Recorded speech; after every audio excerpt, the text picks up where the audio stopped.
A single grain of rice fed an empire, and then helped bring it to its knees. This is not a story of kings and crowns. It is the story of hunger, greed, and a system that collapsed under its own weight. For centuries, the British Empire was described as the greatest power the world had ever seen. Its flag flying over continents, its navy ruling oceans, its wealth flowing endlessly into London. But beneath this image of invincibility lay a fragile foundation built on exploitation, forced agriculture, and absolute control over food. At the heart of this system was rice, the staple food of millions across Asia. Rice was not just nourishment, it was currency, power, and control.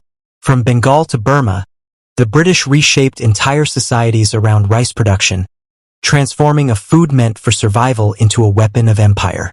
What began as an economic strategy slowly evolved into a moral catastrophe, one that exposed the cracks in imperial rule and ignited resistance across the colonies.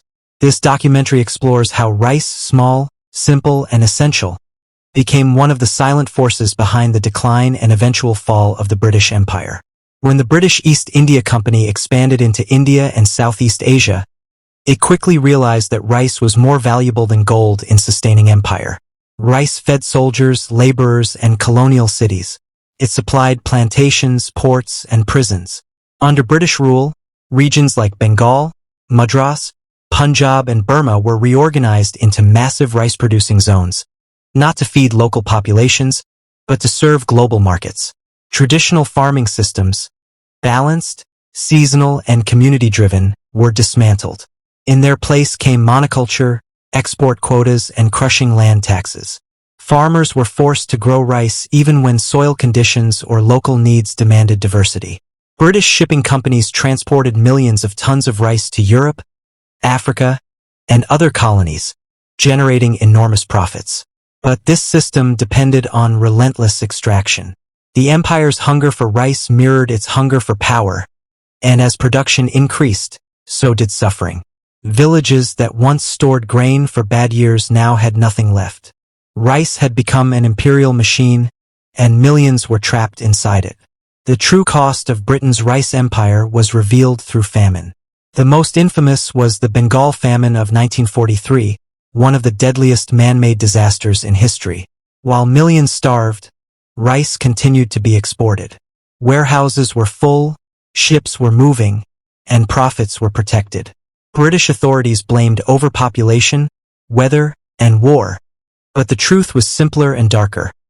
Rice was deliberately withheld from the poor. Prices were manipulated, transport was restricted, and emergency relief was delayed. Nearly 3 million people died, not because food did not exist, but because imperial policy valued markets over human life. News of the famine spread across India and beyond, destroying the moral authority of British rule. The empire could no longer hide behind claims of civilization and progress. Rice, once a symbol of life, had become evidence of cruelty.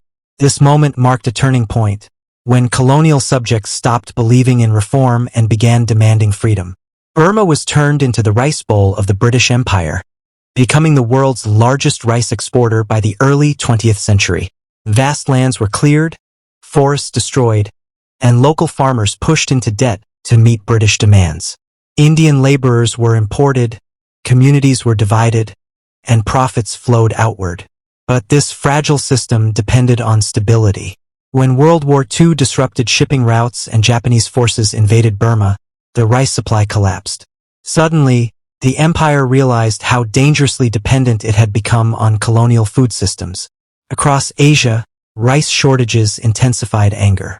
Peasants revolted, nationalist movements gained strength, and the idea of British invincibility shattered.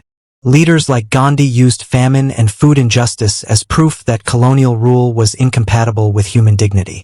Rice protests, strikes, and boycotts became acts of resistance. What Britain once controlled with laws and taxes was now slipping beyond its grasp. By the end of World War II, Britain was economically exhausted. Maintaining control over rice-producing colonies required massive military presence, subsidies, and administrative force, resources Britain no longer had.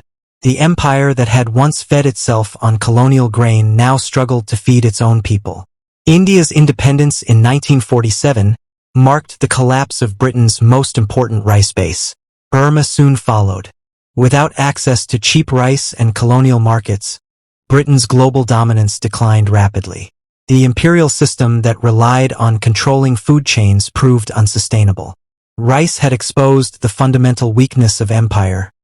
It could extract, but it could not care. Could rule, but it could not sustain justice. The fall of the British Empire was not sudden. It was slow, painful, and inevitable. And rice was there at every stage, silently revealing the cost of imperial ambition. Today, rice remains a staple food for half of humanity. But its history under the British Empire reminds us that food is never just food, it is power. The British used rice to build wealth, control populations, and fuel expansion. In doing so, they created famine, resistance, and global outrage. The empire fell not only because of wars and politics, but because it failed the most basic human responsibility: feeding the people it ruled. The story of rice and the fall of the British Empire is a warning written in hunger and memory. It tells us that no empire can survive when profit outweighs humanity. A single grain may seem small, but when millions are denied it, empires collapse. This is not just history. It is a lesson the world cannot afford to forget.